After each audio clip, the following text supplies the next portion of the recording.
Matthias Brunner, 48 ans, ingénieur forestier et expert des arbres indépendants.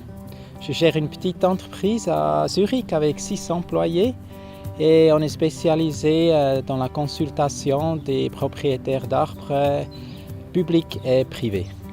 L'écorce d'un arbre, c'est à comparer avec le visage d'un être humain.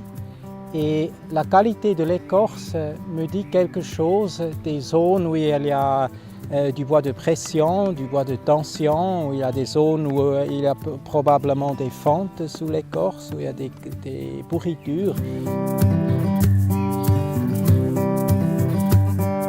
Et puis nous sommes ici dans un parc qui s'appelle l'Ermitage, comme nous l'avons dit, et qui est particulier parce qu'il laisse beaucoup de place à la nature. C'est un parc assez spontané, historique, qui date de plus d'un siècle et demi, mais qui est très nature. On le voit autour de nous, les arbres sont vieux, il est tout autour de la forêt et il offre une vue magnifique sur la ville. On est tout proche du centre-ville et en même temps on a l'impression d'en être très éloigné. Donc c'est un des lieux que j'affectionne beaucoup.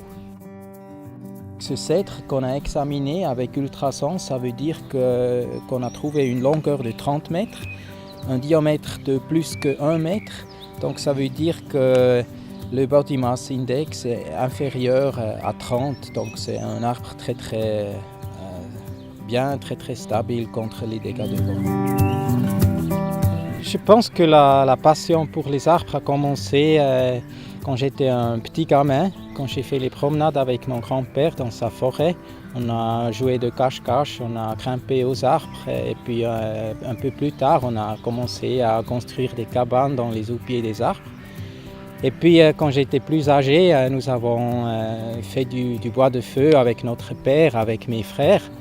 Et comme ça, peu à peu, ça a augmenté et finalement, je me suis décidé de faire les études comme ingénieur forestier.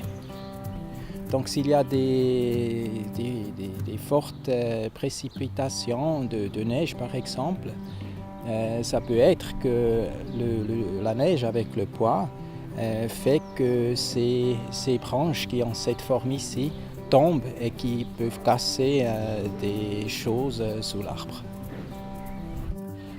Chaque arbre a moi une beauté excellente, soit s'il est jeune, s'il est vieux, s'il est grand, s'il est petit. Et moi je trouve aussi que les arbres, ce sont vraiment des miracles de la nature.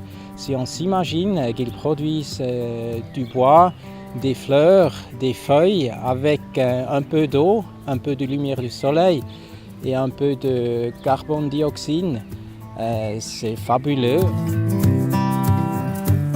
Pour moi, c'est vraiment une passion, une beauté chaque jour qui se répète, qui me plaît très bien.